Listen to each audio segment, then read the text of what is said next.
Abavandimwe inshuti munkurikiye, uyu munsi ndashaka byaza umusaruro ibyo ufite. Byaza umusaruro ibyo ufite, niwemera umutima wawe utekereza ibyo udafite cyangwa se uhangayikira ibyo udafite. Ahubwo ibyo ufite nibwo bukira Imana yemeye ko ugira. Ubwo rero ikigo cyo usabwa nta kindi no kunyurwa. Naje nsanga buri muntu wese afite ubukire, ahubwo kwiyakira muko umuntu ari umukire bitewe nuko umuntu ahorana umutima wifuza, nicyo kibazo kiriho. Ubundi ushaka kumenya ko uri umuntu Imana yagiriye neza, ntabwo urebera ku bantu bakuruta cyangwa se ku bantu bakurusha ubushobozi, ahubwo wowe wigereranya n'abo uruta. Iyo umaze kwigereranya n'abo uruta, ubona igisubizo kuri umukire. Aho niho umuntu amenyera ubukire bwe.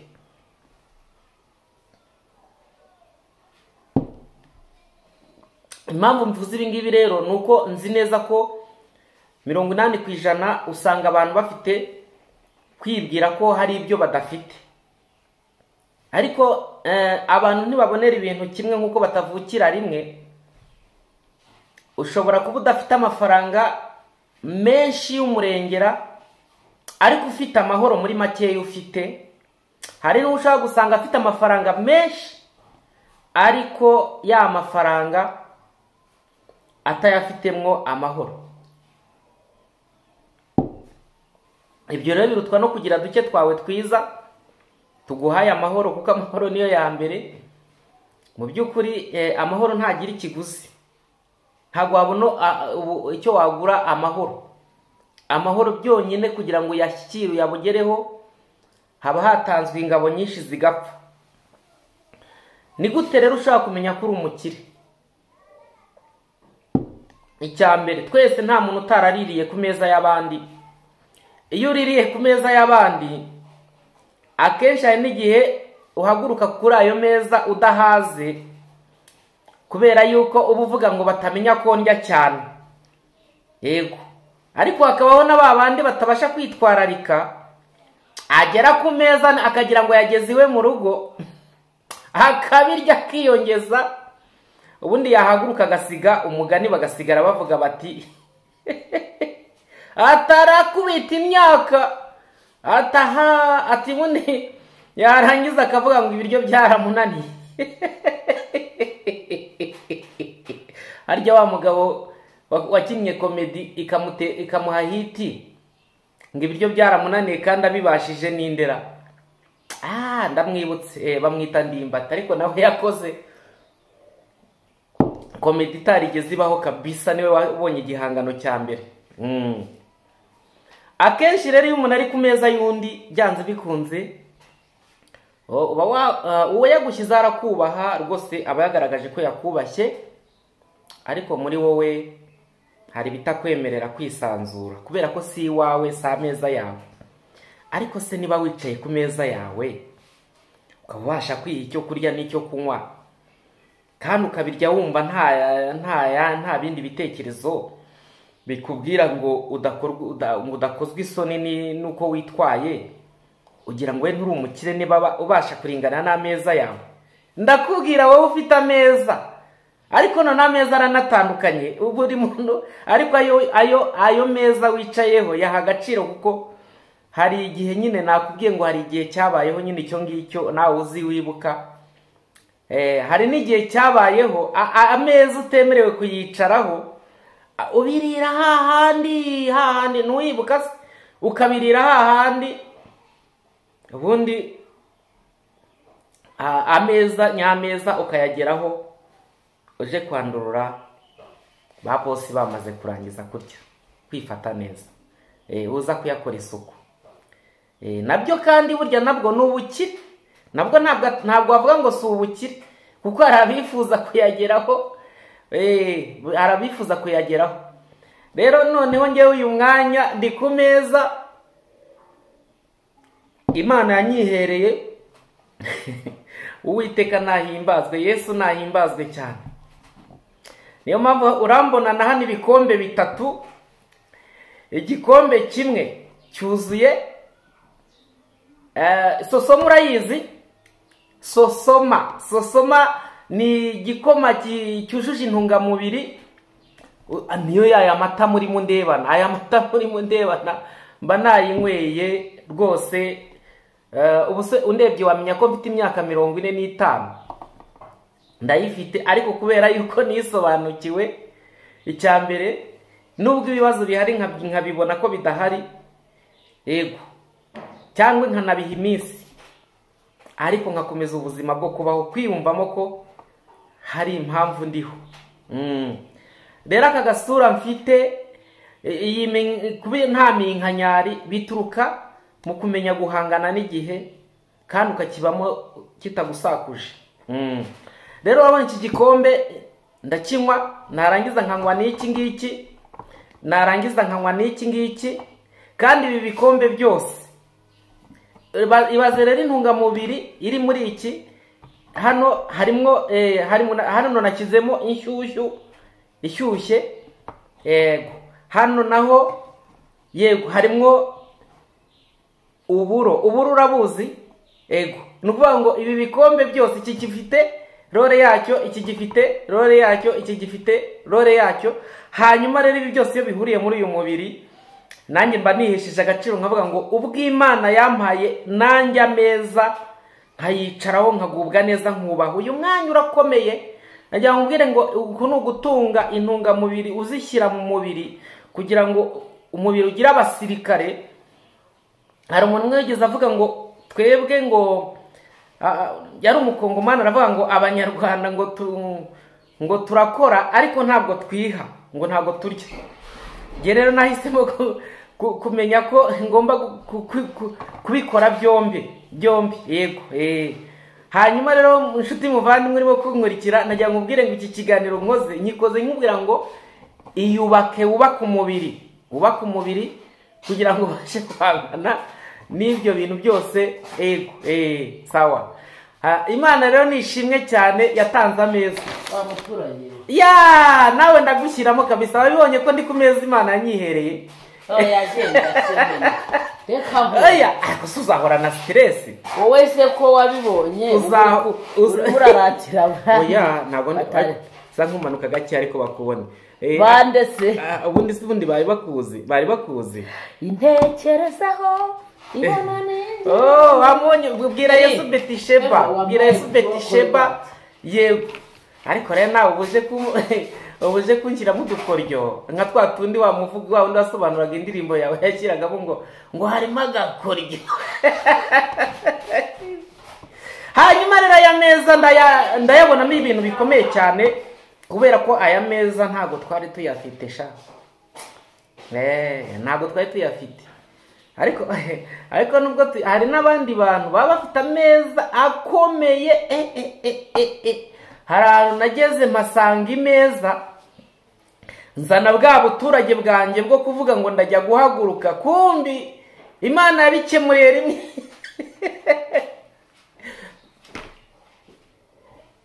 Imana yabikemuriye rimwe. Iyo meza ni imeza special. Iyo ushaka, niba hari inyama, ariko impamvu mvuze inyama nuko nzikunda, hari ifiriti nayo ndayikunda cyane, nayo ndayikunda cyane, nta cyayinkuraho kubera ko nta rwango mfitanye nayo. Hanyuma hariya niba hari makaroni, hariya niba hari imbuto, mbese hari n'ibintu ukabona n'ubwa mbere bibonesheje amaso. Hanyuma gere niha kujya guhaguruka ngo njye gusingira, baraseka, mbona basekeye rimwe. Nabaye ariko se ko ndeba musetse, musekeshejwe n'iki? Ubu ndashaka kubabwira ikiganiro kimeze nkabyenda gusetsa. Hanyuma rero ndangije barambwira bati hano ntabwo duhaguruka, hari ibintu Imana yakemuriye rimwe, hano ntabwo duhaguruka. Ati iyo ushaka biriya ukaragutya.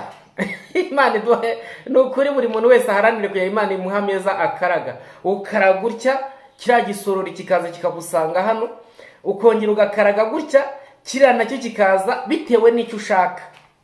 Hanyuma rero narakaraze nkajya nkaraga mfata, ariko ibisorori mbona isahane yuzuye ntaramara, kubera ko nari mfite numvaga nshaka byose kubirundamo, hako mbona biruzuye bimeze bityo. Ndavuga none ngiye gukorwa n'isoni noneho se ko byuzuyeho. Ndangije ndihangana. Ariko ikintu cyambabaje bya binabiye byose narabiriye birashira, ariko mburaho nshyira za mbuto.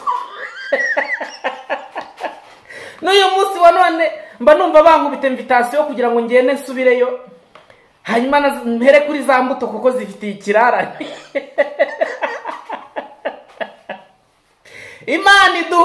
Imana iduhe ubuzima. Twarashaririwe muri abo buzima tuba twarabayemo bukadusharira, nshuti muvandimwe. Niyo mpamvu amahirwe nk'ayo tutayakerensa, tutanayakinisha. Yego, ntabwo ari komedi, ahubwo tugomba kuvuga ukuri nk'uko kuri. Ese ugira ngo aya meza nyicaye, hari ameza Imana yanyihereye n'ayanjye, ariko hari ayo najyaga nicaraho nkajya narangiza nkabimira ngo ntagira umuntu ntera ikibazo nkamuca peti bitewe n'agasura nabaga mfite n'uburyo bwose. Oya, ari ukuntu ntujya ku meza atari ayawe, bya bintu byo kurya ngo reka hari ukuntu umuntu abigenza, ukabumba umunwa ukaryana ikinyabupfura.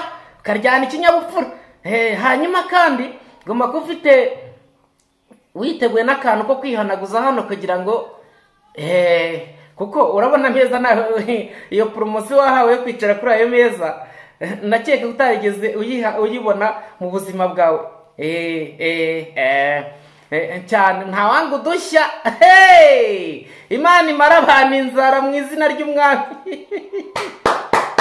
Ariko yigeze imbwira ngo nzakumara inzara ngo abantu bazisereba. Imana iratubikije amasezerano, nubwo muri iyi minsi abantu bamaze kubona gukerensa ijwi ry'Imana. Ijwi ry'Imana ni zahabu, rirenze zahabu, zirenze zahabu. Ijwi ry'Imana se abarifite sha babayeho. Rero ntabwo rwose urumva ubwo ngomba kwigarukire kuri iki gikoma cyanjye cyangwa se kuri sosoma yanjye nyigotomere, hanyuma mu gihe ngitegereje nare ameza bazengurutsa, kandi Imana yabivuganye nanjye.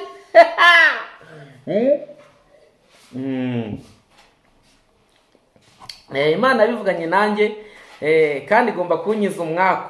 Imana ikiza umwaku, arabona yakijije umwaku bafite n'ameza yikaraga. Yabakijije umwaku pe, birazwi. Ndabasuhuje abo Imana yakijije umwaku mu izina ry'Umwami Yesu Kristo. Uyu mugisha w'Imana nujye wabaho. Uyu munsi rwose ndabasetsa mbabwira ngo byose byakozwe n'Umwami yabakijije umwaku. Rero reka tujye twinywera kuko Imana yarabyemeye. Tubibonye twaraciye ahakomeye.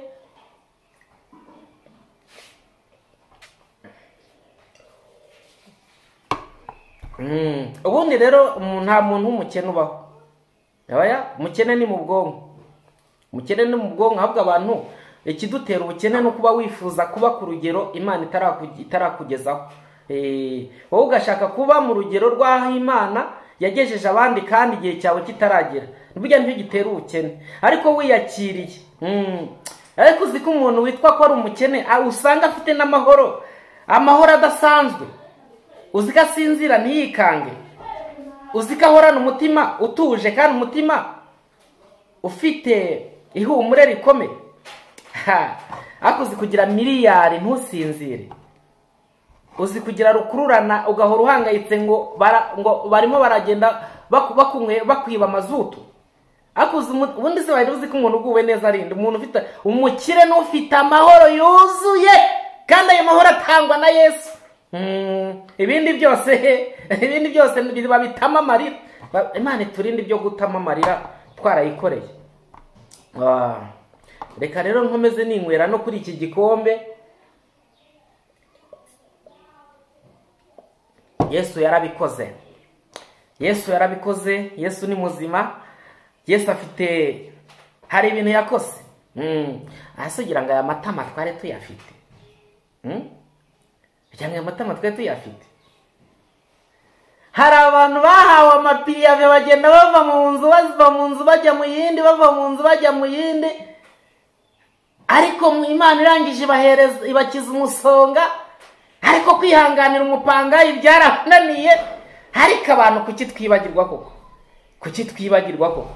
Uko kwibagirwa bituruka kuki koko? Wibagije ko haguhaye ngo ugeze ku rwego rwo guhindukiza rwo gukaraga y'ameza igisorori kikakuza uruhande, wibagiwe ko baguhaye piriyave, ugasanga ntufite yo kwishyura, warangiza ugahita ufata umuryango ufite ukagenda uwugabagabanya, ati wowe urajya ahangaha, nawe urajya hariya, kugira ngo ubone ko wakwisuganya utegereze Imana. Yakoze ibyo ntabwo yazatabara n'uwo mupangayi.